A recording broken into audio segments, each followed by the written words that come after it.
Ukraine के Kharkiv में रूस का हमला हुआ है और रूसी सेना ने जबरदस्त बमबारी की है। हमले में 6 लोगों के मारे जाने की पुष्टि भी हो गई है। बमबारी से 2 यूक्रेनी पत्रकार भी घायल हैं।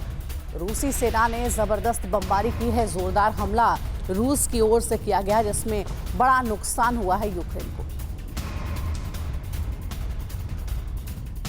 रूस यूक्रेन की जंग पूरी दुनिया के लिए एक संकट बनती जा रही है। यूक्रेन को परमाणु संपन्न बनाने का फैसला होने के बाद रूस के प्रेसिडेंट पुतिन ने अपनी रणनीति का खुलासा कर दिया है। इस रणनीति के तहत रूस के टारगेट पर अब वो देश आ गए हैं जो यूक्रेन के मददगार हैं और रणनीति में टारगेट ऐसे हथियारों से लॉक किए गए हैं जो नॉन न्यूक्लियर है, लेकिन इनका असर किसी न्यूक्लियर तबाही से कम नहीं होगा। कौन से हैं वो टारगेट और कैसे हैं वो हथियार, देखिए एक्सक्लूसिव खुलासा। महाविनाश के ग्राउंड में फाइनल राउंड की ये वो तैयारी है जो कल्पना से भी ज्यादा डरावनी साबित हो सकती है।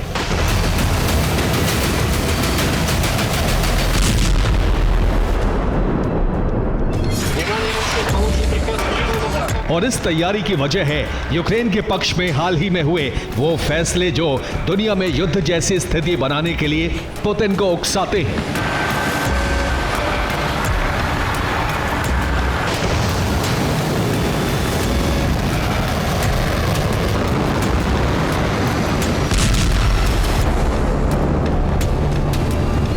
इस एक्शन प्लान में प्रेसिडेंट पुतिन के सामने 2 मोर्चे हैं। पहला यूक्रेन और दूसरा नेटो के सदस्य देश, जिसमें पहले मोर्चे पर रूस का उठाया बारूदी बवंडर जीत की तरफ पहला कदम है। लेकिन दूसरा है नेटो, यानी वो देश जो जंग की संधि में बंधे हैं। इसलिए उन्हें भी खतरा मानते हुए पुतिन ने सभी टारगेट लॉक कर दिए हैं।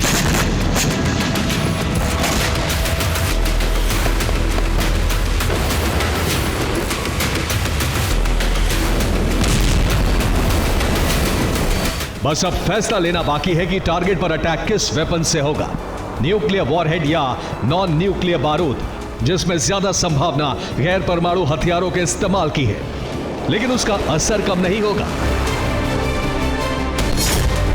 नॉन न्यूक्लियर हथियार विध्वंस का फॉर्मूला तैयार।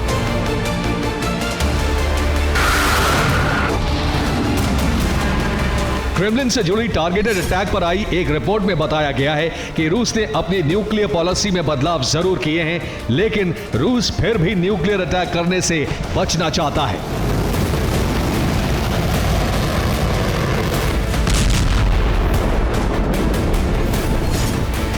लेकिन इसके दूसरे विकल्प पर रूसी सुरक्षा परिषद में विचार विमर्श हुआ है, जिसमें यूक्रेन को परमाणु शक्ति संपन्न बनाने की प्रतिक्रिया गैर परमाणु हथियार से दिखाई जा सकती है और इन हथियारों का असर किसी परमाणु हथियार से कम नहीं होगा।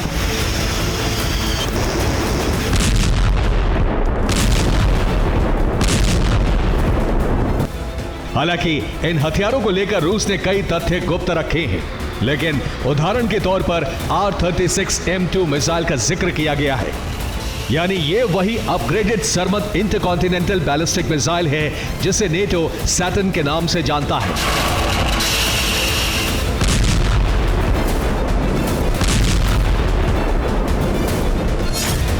और इससे जुड़े खतरे के रूप में खुलासा यह है कि रूस की सरमत ICBM 20 मेगाटन TNT विस्फोटक लेकर उड़ान भर सकती है। इसकी मारक क्षमता 10,000 मील तक होगी। वॉरहेड के बाहरी विस्फोटक से ही 15.1 वर्ग मील क्षेत्र प्रभावित होगा। वहीं आंतरिक विस्फोटक से 442 वर्ग मील का क्षेत्र नष्ट हो जाएगा। इसके अलावा थर्मल रेडिएशन 2360 वर्ग मील तक असर दिखाएगा। यानी एक नॉन न्यूक्लियर धमाके से भी सब कुछ वाष्पीकृत हो जाएगा।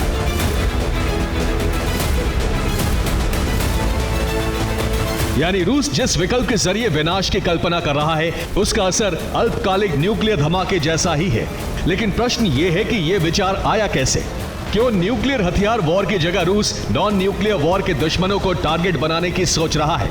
इसका जवाब है ऑरिस्टिक मिसाइल के इस्तेमाल से मिली युद्ध को नई दिशा, जिसके हमले से होने वाले नुकसान का अनुमान जारी कर दिया गया है। रिपोर्ट के अनुसार ऑरिस्टिक से हमला परमाणु हमले जितना ही प्रभावी है। इसके वॉरहेड 4000 डिग्री सेल्सियस तक तापमान पहुंचा सकते हैं। यानी सूर्य की सतह जितनी गर्मी से रूस सब कुछ नष्ट कर सकता है। और ये मिसाइल गहराई तक दबे हुए ढांचे को भी ध्वस्त करने में सक्षम है। यही वजह है कि ओरशनी को केंद्र में रखकर प्रेसिडेंट पुतिन ने नेटो को डायरेक्ट चेतावनी जारी की है। और चेतावनी का ये मंच था कजाकिस्तान। ये महज यूक्रेन के हमलों के खिलाफ जारी चेतावनी नहीं है, बल्कि इस चेतावनी का सीधा संबंध है यूक्रेन को मिल रही उस मदद से जिसने रूस के लिए सबसे बड़ा संकट खड़ा किया है। ये संकट है यूक्रेन को परमाणु हथियार संपन्न देश बनाने का, जिससे जुड़ी बातें पुतिन ने खुले और साफ अंदाज में की हैं। पुतिन के इस ऐलान से अगर सबसे ज्यादा कहीं खलबली मची है तो वो है यूएसए का सैन्य पावर सेंटर पेंटागन। लेकिन इस खलबली का कारण सिर्फ हथियारों के इस्तेमाल की चेतावनी तक सीमित नहीं है। इसका कारण है धमकी के साथ रूस के वो टारगेट जो दहलाने के लिए लॉक हो चुके हैं। अब कौन से हैं वो टारगेट, इसे भी देख लीजिए।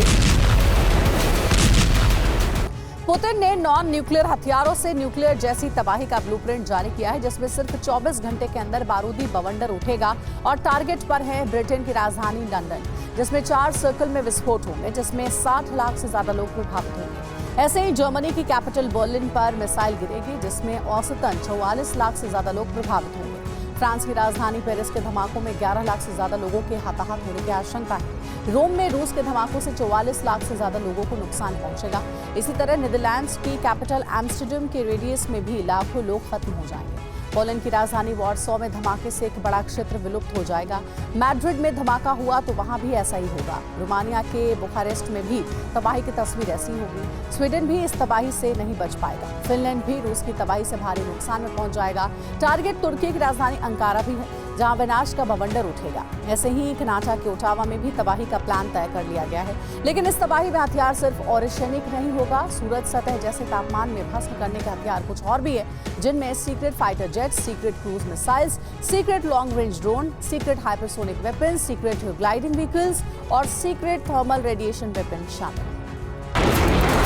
पुतिन की चेतावनी का सीधा अर्थ यह है कि अगर यूक्रेन को न्यूक्लियर हथियार मिले तो जवाबी कार्रवाई के तहत यूरोप से लेकर इंग्लैंड तक महाविनाशक संहार होगा।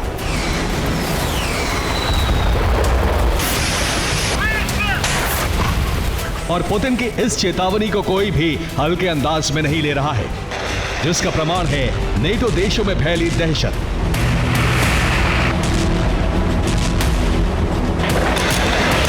इसमें अव्वल है वो अमेरिका, जिसका नाम भले ही पुतिन की टारगेट लिस्ट में ना हो, लेकिन यूएस डिफेंस डिपार्टमेंट जानता है कि उसका नंबर पहला भी हो सकता है।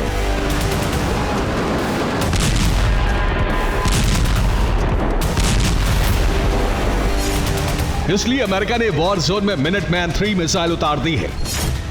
इसके अलावा अपने न्यूक्लियर हथियारों के अपग्रेडेशन के लिए $138 बिलियन यानी 11,67,000 करोड़ रुपए से ज्यादा खर्च करने की तैयारी कर ली है।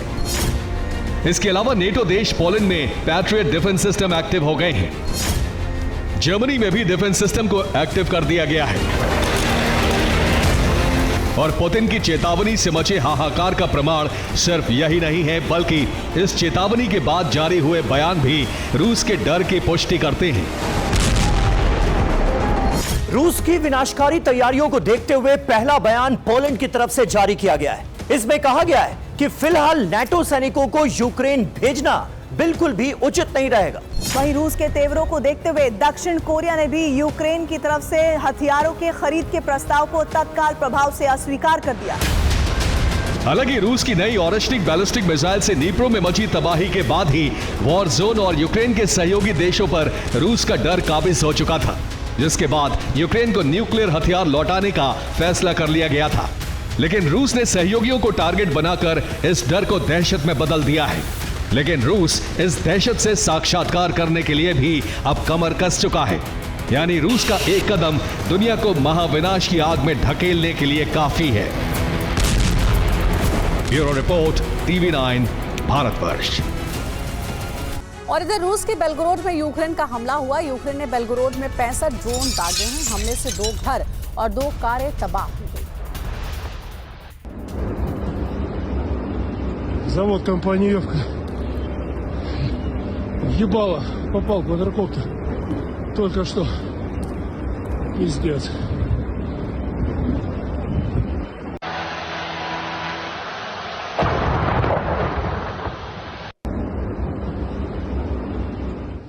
अस्ताना की सीएसटीओ समिट से राष्ट्रपति पुतिन ने कीव को भस्म करने के संकेत दे दिए हैं। पुतिन ने कहा है कि रणनीति के हिसाब से हथियार चुने जाएंगे और रूबेज मिसाइल हमले पर विचार किया जा रहा है। इस बार कीव के नीति निर्माता केंद्र और पश्चिमी देशों के दूतावास रूस के निशाने पर हो सकते हैं। रूस सरकार में गहरी पकड़ रखने वाले एक मीडिया संस्थान का दावा है कि 30 नवंबर की रात एक कीव पर एक साथ कई रूबेज मिसाइल हमले हो सकते हैं। 28 नवंबर को भी रूस ने यूक्रेन पर बड़े हमले किए। देखिए यूक्रेन दहन की वीडियो रिपोर्ट और पुतिन के बयानों से मिले महाविनाश के संकेत क्या हैं। 28 नवंबर की शाम को कजाकिस्तान की राजधानी अस्ताना में रूस के राष्ट्रपति व्लादिमीर पुतिन पश्चिमी देशों को अंतिम चेतावनी जारी कर रहे थे। भविष्य के महाविनाशक युद्ध की रूपरेखा पर विस्तार से चर्चा कर रहे थे। और इसी बीच यूक्रेन पर रूसी मिसाइलों और ड्रोन का अंधड़ बरसना शुरू हो गया। पूर्वी यूक्रेन के ओडेसा से लेकर राजधानी कीव पर रूस की क्रूज मिसाइलें और कामिकाजे ड्रोन बरसने लगे। इधर यूक्रेन की धरती धधक रही थी और इसी बीच पुतिन ने कीव विनाश की घोषणा कर दी।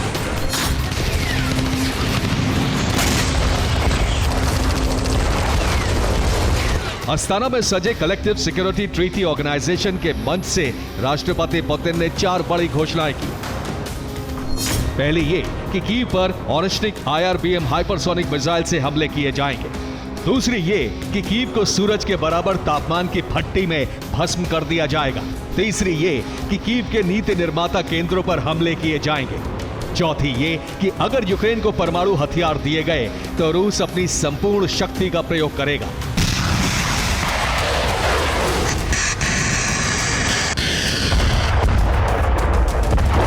जिस वक्त पुतिन ये घोषणाएं कर रहे थे उसी बीच रूसी सेना यूक्रेन के अलग अलग शहरों पर हमले कर रही थी।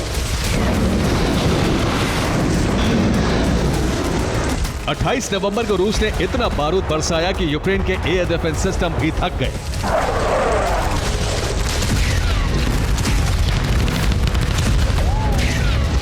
कीव सहित कई शहरों में यूक्रेनी नागरिकों को अंडरग्राउंड मेट्रो स्टेशनों और बंकरों में शरण लेनी पड़ी।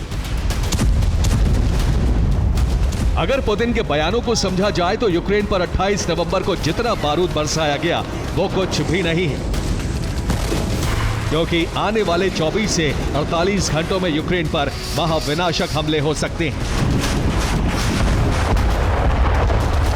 अस्ताना के मंच से पुतिन ने जो कहा है उससे यही संकेत मिल रहे हैं। 28 नवंबर को रूस ने ओडेसा, कीव सहित यूक्रेन के कई शहरों पर हमले किए, लेकिन इन हमलों का टारगेट सेना के कैंप, हथियार गोदाम और एनर्जी डिपो रहे।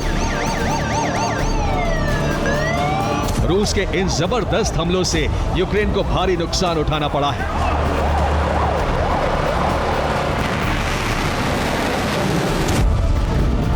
राजधानी कीव सहित कई शहर बारूदी आग में धधक रहे हैं। अब तक के युद्ध काल में यूक्रेन पर 24 घंटे के भीतर इतनी ज्यादा तादाद में मिसाइल और ड्रोन हमले नहीं हुए थे। 28 नवंबर को शाम 7:55 पर रूस ने यूक्रेन पर मिसाइल और ड्रोन हमले शुरू किए। रात भर में यूक्रेन पर 90 क्रूज मिसाइल हमले किए गए। मिसाइलों के साथ साथ 100 ड्रोन हमले भी रूसी सेना ने किए। 12 घंटे में यूक्रेन पर कुल 190 मिसाइल और ड्रोन हमले किए गए। रूस की रिपोर्ट है कि यूक्रेन के 17 अहम सैन्य और ऊर्जा ठिकानों को नष्ट कर दिया गया। मिरोहोरोद में यूक्रेनी सेना के हथियार गोदाम तबाह हो गए। निप्रो में यूक्रेन के ATACMS लॉन्चर नष्ट कर दिए गए। क्रेमनेचुक में यूक्रेन का बिजली घर तबाह हो गया। लगातार हमलों की वजह से और बिजली संकट के चलते पूरे कीव में ब्लैकआउट हो गया। कीव की तरह ही ओडेसा में भी ब्लैकआउट हो गया है। और जबकि यूक्रेन का दावा है कि रूस की 76 मिसाइल इंटरसेप्ट कर दी गई है। इसके अलावा रूस के 35 ड्रोन भी हवा में नष्ट कर दिए गए हैं। यूक्रेन ने कुल 111 प्रोजेक्टाइल इंटरसेप्ट करने का दावा।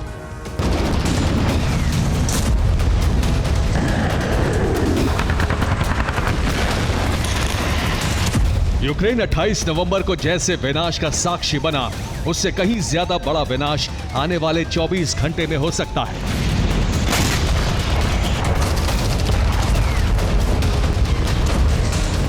रूस समर्थक और रूस सरकार के फैसलों की जानकारी रखने वाले ऑपरेशन जेड नाम के एक टेलीग्राम चैनल ने कहा है कि कीव पर 30 नवंबर को ऑरेशनिक मिसाइल हमले हो सकते हैं। मिसाइलों को हमले के लिए तैयार रखा गया है। इनमें पहले से ज्यादा बड़े वॉरहेड लगाए गए हैं। इन मिसाइलों को टारगेट सरकारी इमारतें, पश्चिमी देशों के दूतावास हो सकते हैं। 29 नवंबर की रात पुतिन यूक्रेनी नागरिकों की सुरक्षा के लिए चेतावनी जारी कर सकते हैं। इसके बाद 30 नवंबर की रात को ऑरेशनिक मिसाइल हमले किए जा सकते हैं।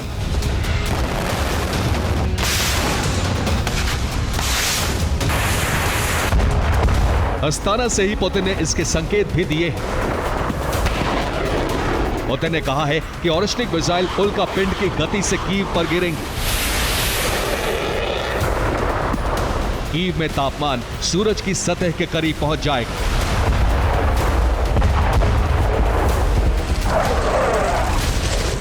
मिसाइल विस्फोट वाले क्षेत्र में तापमान 4000 डिग्री सेंटीग्रेड तक हो जाएगा। यानी कीव महाविनाश की तैयारी हो चुकी है और इस बार पश्चिमी देशों के दूतावास भी टारगेट बन सकते हैं।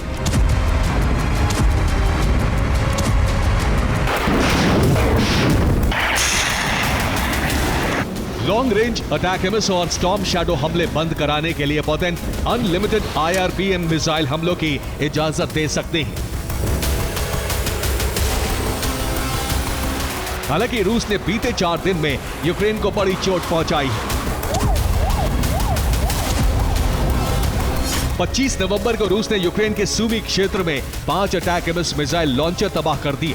25 नवंबर को ही स्कंदर मिसाइल हमले में 3 अटैक एमिस लॉन्चर तबाह हो गए और 30 यूक्रेनी सैनिक मारे गए। 26 नवंबर को रूस के हमले में 2 ग्रॉम 2 बैलिस्टिक मिसाइल लॉन्चर तबाह हो गए। इस हमले में मिसाइल सिस्टम ऑपरेट करने वाले विदेशी सैनिक भी मारे गए। 27 नवंबर को खार्किव में रूस ने हमला किया और 40 जवानों के मारे जाने का दावा किया। दावा है कि मारे जाने वालों में कुछ अमेरिकी जवान भी थे। 28 नवंबर को रूस के स्कंदर हमले में यूक्रेन के 70 जवान मारे गए।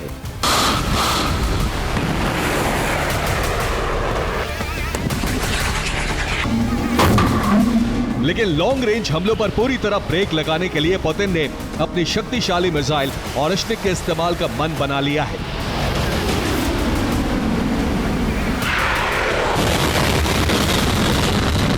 और 24 घंटे के अंदर अंदर कीव में महाविनाश के विस्फोट शुरू हो सकते हैं।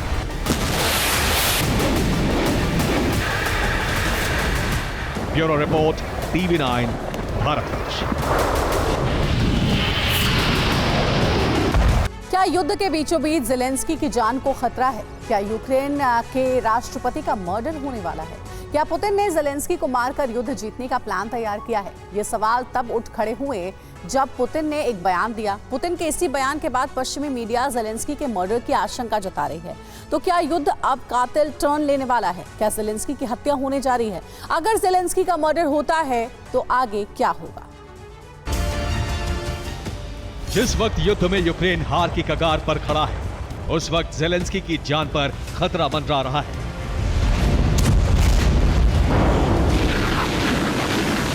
ज़ेलेंस्की को खत्म करने की साजिश किसी और ने नहीं बल्कि क्रेमलिन ने रची है। पश्चिमी देशों की मीडिया रिपोर्ट्स में इस बात का दावा किया जा रहा है कि पुतिन ज़ेलेंस्की को खत्म कर युद्ध जीतना चाहते हैं।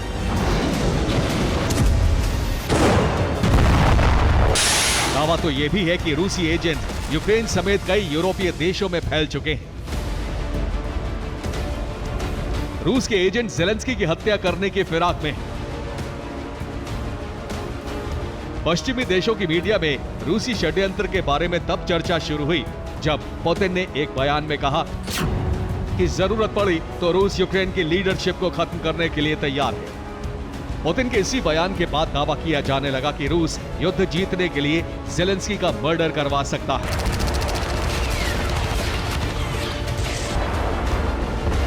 पुतिन के बयान पर ब्रिटिश रक्षा विशेषज्ञ लेफ्टिनेंट कर्नल स्टुअर्ट क्रॉफोर्ड ने कहा है कि पुतिन ने साफ कर दिया है कि वो ज़ेलेंस्की की हत्या करवाने वाले हैं। स्टुअर्ट क्रॉफोर्ड के मुताबिक युद्ध जीतने के लिए पुतिन खतरनाक कदम उठा सकते हैं। पश्चिमी देशों की मीडिया रिपोर्ट के बाद ज़ेलेंस्की की सुरक्षा और बढ़ा दी गई है। ये कोई पहली बार नहीं है जब युद्ध में ज़ेलेंस्की की जान पर खतरा मंडराया है। यूक्रेन का दावा है कि जंग शुरू होने से अब तक रूस ज़ेलेंस्की की हत्या की 20 कोशिशें कर चुका है, लेकिन यूक्रेनी फोर्स ने इन सभी को नाकाम कर दिया। तो सवाल यही है कि क्या सच में रूस ज़ेलेंस्की की हत्या करवाने जा रहा है? क्या पुतिन ज़ेलेंस्की को जान से मारकर विजेता बनना चाहते हैं, या पश्चिमी देश ऐसी खबरें फैलाकर पुतिन को बदनाम करना चाहते हैं? सच क्या है ये तो नहीं पता, लेकिन इतना तय है कि जिस भी वक्त ज़ेलेंस्की का मर्डर होगा उसी वक्त युद्ध में नेटो देश कूद पड़ेंगे और फिर शुरू हो जाएगा रूस और नेटो में महायुद्ध। Bureau report, TV9 Bharatvarsh. Ukraine रूस की जंग में बारूदी विध्वंस रणनीतिक बढ़त के साथ एक और प्लान एक्टिव हो चुका है। ये प्लान है युद्ध विराम का, जिसमें रूस शर्तों के साथ आगे उगलने वाले हथियारों का मुंह बंद कर सकता है। लेकिन ये प्लान तभी एक्टिव होगा जब ट्रंप सत्ता में होंगे, और कल्पना या अनुमान नहीं है, बल्कि रूस के प्रेसिडेंट पुतिन ने खुद इसके संकेत दिए हैं, जिसमें बाइडेन को गैंगस्टर और ट्रंप को बुद्धिमान बताया गया है। अब पुतिन ने कैसे संकेत दिए हैं इस रिपोर्ट में देखिए। स्ट्रैटेजिक वॉर गेम, जंग का द एंड। युद्ध में बढ़त सिर्फ उससे मिलती है जिसके पास तकनीक और हथियार के साथ सामर्थ्य और रणनीति हो। यूक्रेन के वॉर जोन में यह साबित भी हो रहा है। यूक्रेन के पक्ष में खड़े नेटो और अमेरिका के पास भी कम ताकत नहीं है, लेकिन फिर भी रूस की बढ़त लगातार बनी हुई है, और बढ़त बताती है कि पुतिन इस जंग को अंत तक पहुंचाने की रणनीति भी बना चुके हैं, जिसमें शांति बहाली का आखिरी कदम कूटनीति होगा। हालांकि यह सिर्फ अनुमान था, लेकिन यह अनुमान अब सच हो रहा है। इसका प्रमाण है रूस का बारूदी प्रदर्शन और कूटनीति की दिशा में उठाया गया पहला कदम। पुतिन ने एक तरफ विध्वंस की घोषणा की है तो दूसरी तरफ युद्ध विराम की उम्मीद भी जगा दी है। पुतिन ने विध्वंस का जिम्मेदार यूएस को बताया है, तो शांति स्थापना में यूएस की भूमिका भी तय कर दी है। पुतिन ने एक तरफ बाइडेन को घेरा है तो दूसरी तरफ ट्रंप की तारीफ भी कर दी है। और ये सामान्य बात नहीं है। यूक्रेन के विनाश और दुनिया में युद्ध के माहौल के लिए एक तरह से प्रेसिडेंट पुतिन ने बाइडेन को जिम्मेदार ठहरा दिया है, तो दूसरी तरफ इस महाविनाशकारी आशंका से छुटकारा दिलाने के लिए ट्रंप से उम्मीद जताई है। लेकिन कूटनीतिक दिशा में पुतिन की इस पहल का अंदाज अलग है। एक तरह से प्रेसिडेंट पुतिन ने यूएस के मौजूदा प्रेसिडेंट को गैंगस्टर कहा है और ट्रंप को लेकर चिंता जाहिर करते हुए कहा है कि वो अमेरिका में सुरक्षित नहीं है। और इस टिप्पणी की अहमियत इसलिए है क्योंकि ये मंच कजाकिस्तान के अस्ताना का है, जहां वो अंतर्राष्ट्रीय प्रेस कॉन्फ्रेंस में सवालों का जवाब दे रहे थे। तो क्या 20 जनवरी के बाद युद्ध की स्थिति बदलने वाली है? क्या ट्रंप के प्रेसिडेंट बनते ही यूक्रेन की जंग रुक जाएगी? और क्या ट्रंप की ताजपोशी विश्व शांति की दिशा तय करेगी? सवालों के उत्तर भविष्य के हालात पर निर्भर हैं, लेकिन पुतिन की टिप्पणी से कुछ संकेत जरूर मिल गए हैं। संकेत ये कि ट्रंप से पुतिन को बड़ी उम्मीद है। जंग खत्म करने में पुतिन की भी रुचि है और पुतिन युद्ध विराम की शर्त पूरी होने को लेकर आश्वस्त है। इन संकेतों की पुष्टि प्रेसिडेंट पुतिन की टिप्पणी में हुई डोनाल्ड ट्रंप की तारीफ भी करती है, और इसे पुष्टि इसलिए माना जा सकता है क्योंकि इस समय सबसे ज्यादा रूस के लिए संकट खड़ा किया है तो वो अमेरिका है। न्यूक्लियर हथियारों के इस्तेमाल करने तक मजबूर करने वाला बाइडेन प्रशासन है, लेकिन ऐसी नौबत आने से पहले पुतिन जंग कंट्रोल करते हुए नया रास्ता बनाने की कोशिश कर रहे हैं। प्रेसिडेंट पुतिन ने खुले मंच से कहा है कि जहां तक मैं कल्पना कर सकता हूं, इलेक्टेड प्रेसिडेंट ट्रंप बुद्धिमान और अनुभवी है। ट्रंप यूएस रूस संबंध सरल बनाने में सक्षम है। ट्रंप युद्ध की स्थिति में भी समाधान निकाल लेंगे। इन शब्दों से एक तरफ पुतिन ने दुनिया को देखने के बाइडेन के नजरिए की आलोचना तो की है, साथ ही ट्रंप की तारीफ भी कर दी है। और ये तारीफ बाइडेन प्रशासन के हाल ही में किए गए रणनीतिक फैसलों पर पानी फेर सकता है।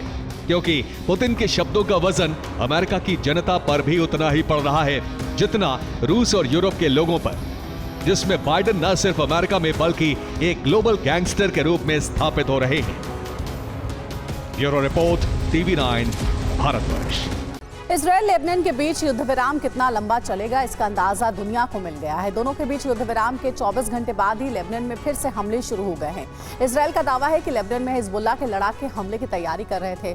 दूसरी ओर सीज फायर के बाद हूती और इस्लामिक रेजिस्टेंस ने इजरायल पर हमले की शुरुआत कर दी। लेबनान में धमाकों की गूंज का थमना सिर्फ चंद घंटों का मेहमान साबित हुआ।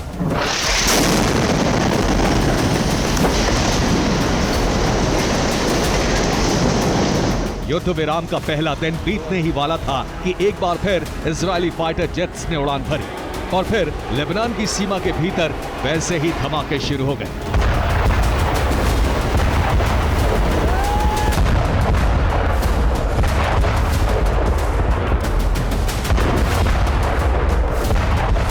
इजरायल का दावा है कि हिजबुल्लाह ने युद्ध विराम की शर्तों को तोड़ा था, इसलिए जवाब दिया गया।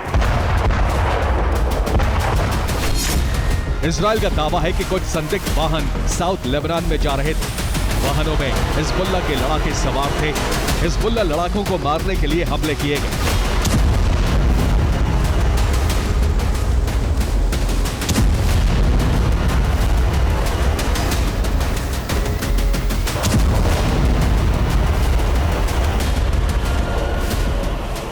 साउथ लेबनान में इजरायल ने एक रॉकेट साइट पर भी हमला किया। दावा है कि हिजबुल्लाह लड़ाके रॉकेट से हमले की तैयारी कर रहे थे। हमला रोकने की वजह से ही इजरायली सेना ने पहले हमला कर दिया।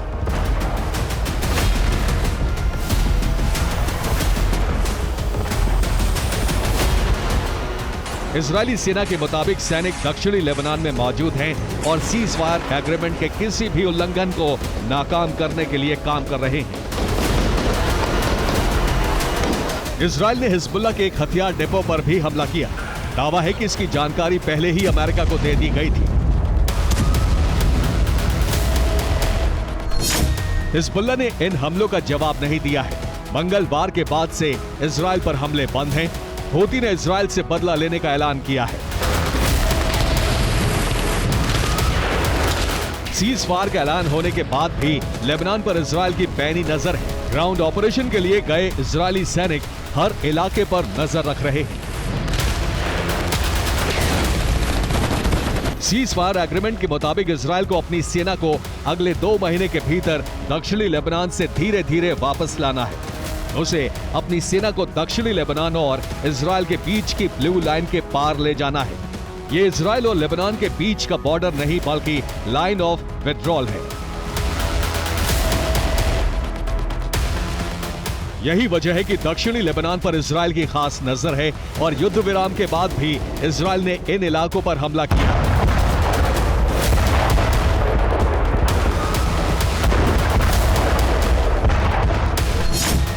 हूती अब इजरायल पर हमले की तैयारी में है। इस्लामिक रेजिस्टेंस भी हमला कर सकता है। इजरायल पर अब नए मोर्चे से हमले हो सकते हैं।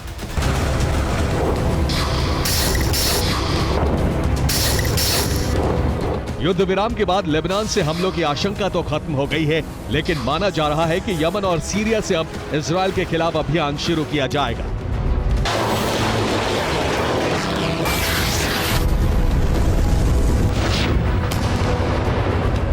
पिछले दिनों आई एक रिपोर्ट के मुताबिक इजरायल के ताबड़तोड़ हमलों के बाद हिजबुल्लाह के नेता और लड़ाके सीरिया शिफ्ट हो गए हैं। अब अंदेशा है कि हिजबुल्लाह सीरिया से अटैक करेगा और इस्लामिक रेजिस्टेंस के नाम का इस्तेमाल किया जाएगा।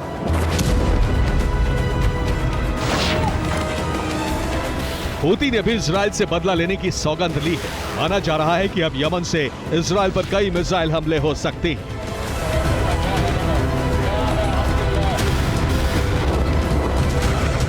Bureau report, TV9 Bharatvarsh. और एक बड़ी खबर है, यूक्रेन के डोनेस्क में जबरदस्त हमला। रूसी सेना ने MLRS से किया हमला। रूस ने 4 इलाकों पर कब्जा किया है।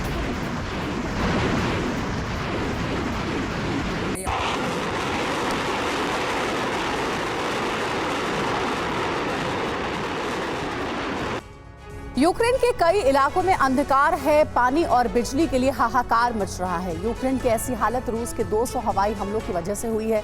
यूक्रेन को घुटनों पर लाने के लिए सिर्फ हथियार नहीं बल्कि पुतिन कुदरत की भी मदद लेना चाहते हैं। भारी बर्फबारी से पहले पुतिन ने यूक्रेन की बिजली सप्लाई को पूरी तरह से ठप करने का मिशन शुरू किया है। ताबड़तोड़ हमलों के बाद यूक्रेन में बिजली पाने का संकट शुरू हो चुका है।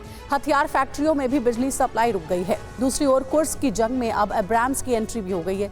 यूक्रेन ने बॉर्डर के करीब रोस्तोव और बेलगोरोड को फिर से निशाना बनाया है।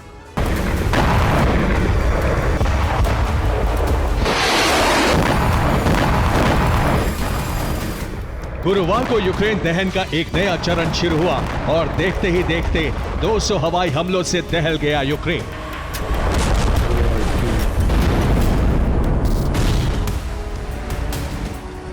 बेहिसाब मिसाइल और आत्मघाती ड्रोन यूक्रेन की सीमा में दाखिल होते रहे और अलग अलग इलाकों में धमाके होते गए। यूक्रेनी एयरफोर्स के आंकड़ों के मुताबिक रूस ने 200 मिसाइल और ड्रोन का इस्तेमाल किया। गुरुवार को यूक्रेन पर बड़े हमले के लिए रूस के अलग अलग एयरबेस से 10 Tu-95 बॉम्बर ने उड़ान भरी। सटीक निशाने के लिए रूस ने क्रूज मिसाइलों का इस्तेमाल किया।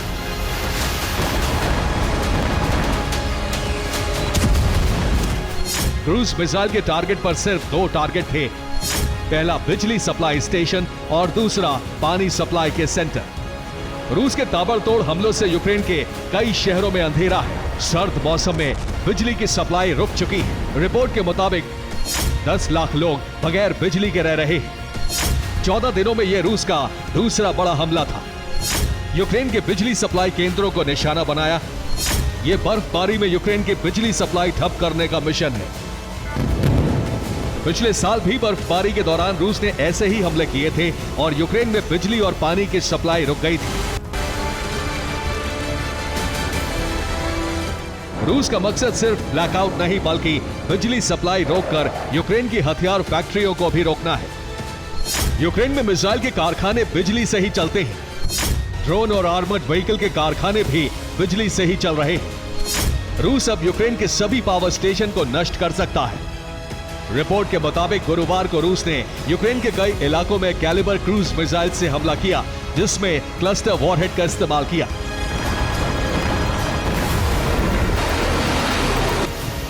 रूस की सेना फिलहाल 2 मिशन पर काम कर रही है। पहला मिशन अटैक एमिस और स्टॉर्म शैडो से हमले का बदला लेना है। दूसरा मिशन बिजली सप्लाई ठप करके यूक्रेन को लाचार बनाना है। यूक्रेन में जितनी भी हथियार फैक्ट्री हैं, उनकी बिजली सप्लाई रोकने के लिए पावर स्टेशन पर हमले किए जा रहे हैं। इसके अलावा अटैक एमिस से जुड़े ठिकानों पर भी हमले हो रहे हैं। 25 नवंबर को सूमी में हमला किया गया। यहां इस्कंदर मिसाइल से 5 अटैक एमिस लॉन्चर नष्ट कर दिए गए। 26 नवंबर को ओडेसा में नेपच्यून एंटीशिप मिसाइल का लॉन्चर नष्ट किया गया। और इसी बीच जमीन पर मौजूद पुतिन की सेना कब्जे के मिशन को आगे बढ़ा रही है।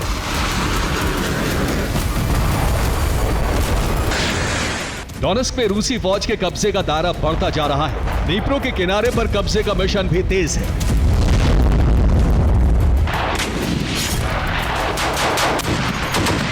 इस बीच काला सागर और नीप्रो नदी से हमले के लिए ब्रिटिश तकनीक से यूक्रेनी नेवी की बोट को नई ताकत मिली है।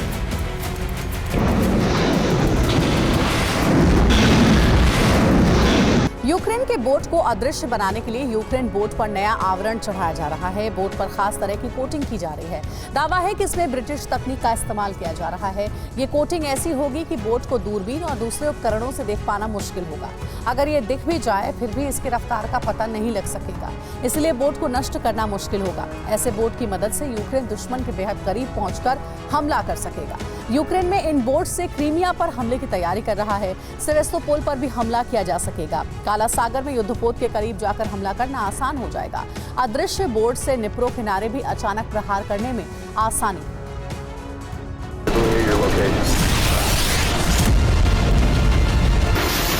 रूस यूक्रेन को तबाह कर रहा है तो वहीं कुर्स्क में यूक्रेनी सेना पूरी ताकत से डटी हुई है।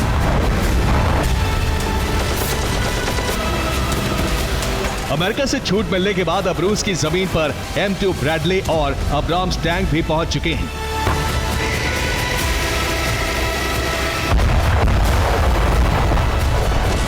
अमेरिकी टैंक रूसी सेना के ठिकानों पर हमले कर रहे हैं। रूस के अलग अलग इलाकों में हुई घटनाएं भी यूक्रेन के सीक्रेट हमलों का संकेत दे रही हैं। यूक्रेन के हमलों की रफ्तार का अंदाजा इसी बात से लगाया जा सकता है कि रोस्टोव में ही रूस ने यूक्रेन के 30 ड्रोन गिराए हैं।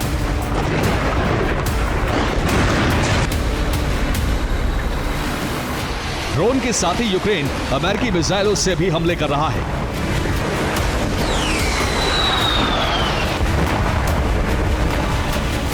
ज़ेलेंस्की को लेकर अब यूक्रेन में नाराजगी भी बढ़ती जा रही है।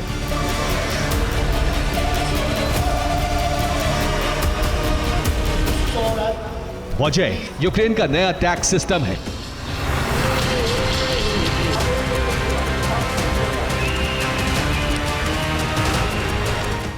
ज़ेलेंस्की को लग रहा है कि ट्रंप के शासनकाल में यूक्रेन को पहले जैसी मदद नहीं मिलेगी, इसलिए यूक्रेन में सैन्य टैक्स को दुगने से अधिक बढ़ाया गया है।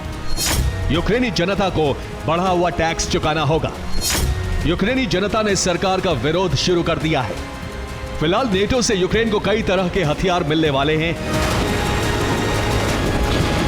यूक्रेन को युद्ध में बनाए रखने के लिए ज़ेलेंस्की ने अपने देश से ही टैक्स वसूलने का सिस्टम लागू कर दिया है। फिलहाल नेटो से बिजली सप्लाई ठीक करने और बर्फबारी से मुकाबले के लिए मदद मांगी गई है।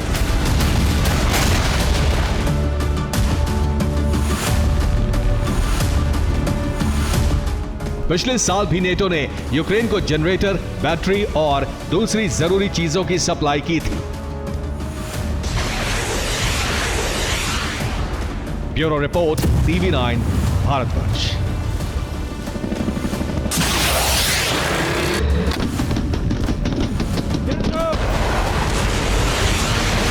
और एक बड़ी खबर है, सीरिया में जंग से जुड़ी हुई। अलेप्पो में दाखिल हुआ विद्रोही गुट। अलेप्पो में घुसे हयात के लड़ाके अलेप्पो सिटी सेंटर पर कब्जे की कोशिश की जा रही है।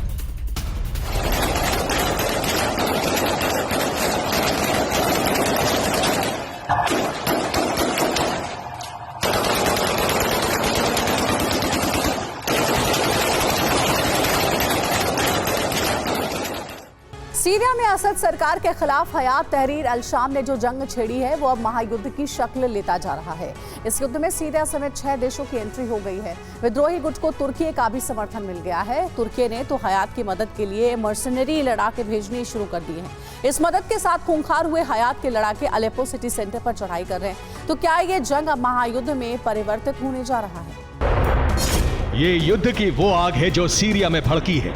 वही सीरिया जिसमें 6 देशों का हित और अहित जुड़ा हुआ है। इस जंग में सीरिया, रूस, ईरान, इजराइल, अमेरिका और तुर्की की साख दांव पर लगी है। कहने को जंग असद सरकार के खिलाफ सीरिया के विद्रोही गुट ने छेड़ी है, लेकिन असल में इस जंग में अब 6 देश कूद चुके हैं।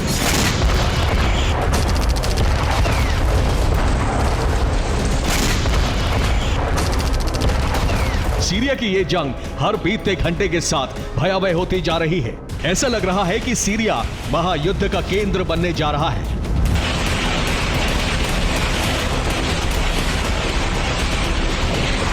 महाविनाश का खतरा इसलिए बहुत बढ़ गया है क्योंकि ये जंग 2 बड़े और ताकतवर गुटों में हो रही है।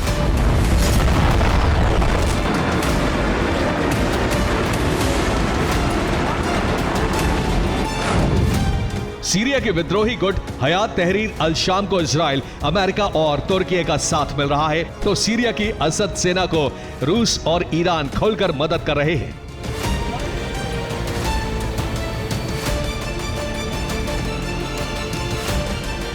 यही वजह है कि सीरिया में एक ऐसा युद्ध शुरू हो गया है जो महायुद्ध की शक्ल ले सकता है।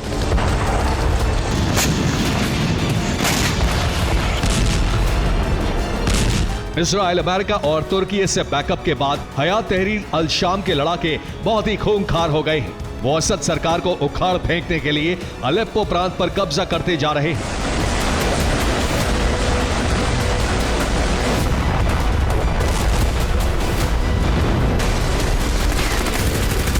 हयात ने अलेप्पो के दक्षिण पश्चिम में मौजूद खान तोमन शहर पर कब्जा कर लिया। खान तोमन में ईरान के IRGC को बड़ा नुकसान हुआ है। हमले में IRGC के कई जनरल मारे गए। हयात तहरीर अल शाम पश्चिमी अलेप्पो पर ड्रोन से विध्वंसक हमले कर रहे हैं। पश्चिमी अलेप्पो में ही विद्रोही गुट ने एम्बुश कर सीरियाई सेना की एक टुकड़ी को खत्म कर दिया। पश्चिमी अलेप्पो में हयात के लड़ाकों ने रूस के हॉवित्जर और ग्रैड रॉकेट लॉन्चर पर कब्जा कर लिया। अलेप्पो के साराकिब में हयात के लड़ाकों ने ट्रक से असद सेना की सुरक्षा दीवार को तोड़ दिया। साराकिब फ्रंट पर हयात और सीरियाई सेना के बीच आमने सामने की विध्वंसक जंग चल रही है।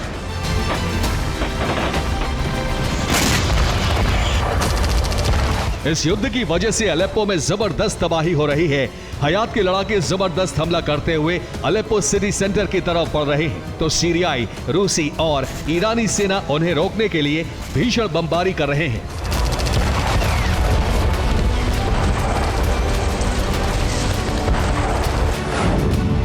सूरत हाल यह है कि पूरे पश्चिमी अलेप्पो पर अब विद्रोही गुट हयात तहरीर अल शाम का कब्जा हो गया है।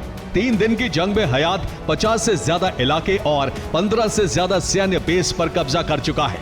इस वक्त हयात के लड़ाके जहां हैं, वहां से अलेप्पो सिटी सेंटर सिर्फ 1.5 किलोमीटर दूर है।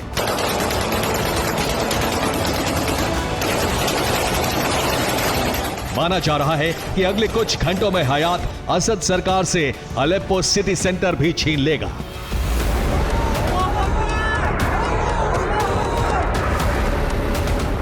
इस जंग में तुर्की की भी एंट्री हो गई है।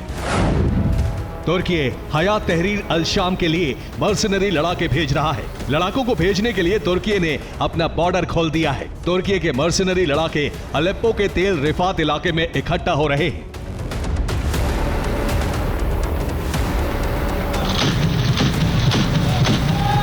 विद्रोही गुट ने जंग छेड़ी, असद शासन पर खतरा मंडराया, तो असद को बचाने के लिए रूस और ईरान भी बिना वक्त जाया किए युद्ध में कूद पड़े।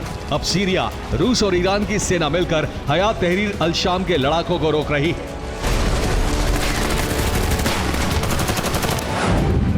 असद ने जंग में सेना के 3 नए डिवीजन सुल्तान मुराद, एहरार अल शाम और लेवंत फोर्स को भेज दिया है। इतना ही नहीं, विद्रोही गुट पर Grad multi launcher rocket system, howitzer, T-55 और T-72 टैंक और BMP इन्फेंट्री फाइटिंग व्हीकल से हमले हो रहे हैं।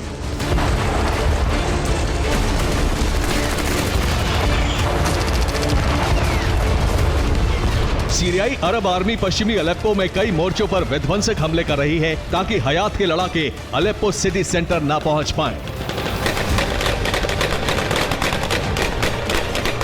उधर रूस की वायुसेना आसमान से बारूद बरसा रही है। रूस ने हयात लड़ाकों के एक गुट को खत्म कर दिया। रूसी बमबारी में अलेप्पो के मारिया में हयात का ठिकाना तबाह हो गया। रूस ने हयात की मदद करने पहुंचे तुर्की के मर्सनरी लड़ाकों को भी टारगेट किया। रूस का दावा है कि उसने 3 दिन की जंग में हयात के 400 लड़ाकों को खत्म कर दिया।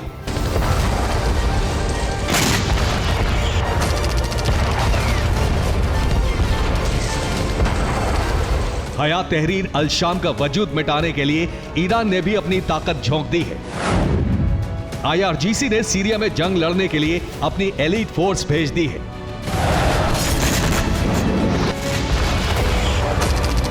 ईरान के स्पेशल कमांडो रूसी और सीरियाई सेना के साथ मिलकर हयात के खिलाफ युद्ध लड़ रहे हैं।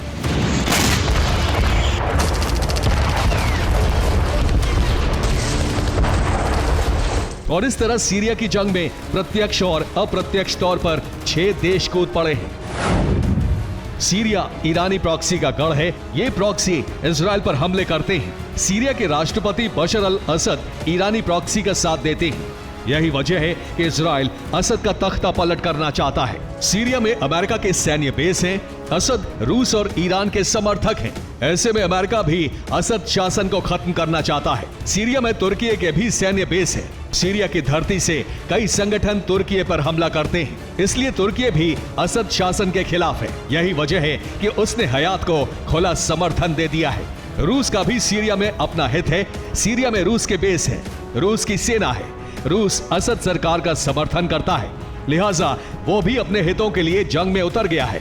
सीरिया में ईरान के न सिर्फ सैन्य बेस हैं, बल्कि उसके प्रॉक्सी का पूरा नेटवर्क यहीं पर है। ईरान सीरिया के जरिए ही अपने प्रॉक्सी संगठनों को चलाता है। ऐसे में ईरान भी अपने हितों की रक्षा के लिए जंग लड़ रहा है। मतलब ये कि सीरिया में 6 बड़े देशों का हित और अहित जुड़ा है। यही वजह है कि 6 देश 2 गुट में बंट गए हैं। इन दोनों गुटों ने एक दूसरे के खिलाफ विध्वंसक जंग छेड़ दी है। दुनिया के बड़े रक्षा विशेषज्ञों को डर है कि सीरिया की ये जंग किसी भी वक्त महायुद्ध में बदल सकती है। Bureau report, TV9 Bharat.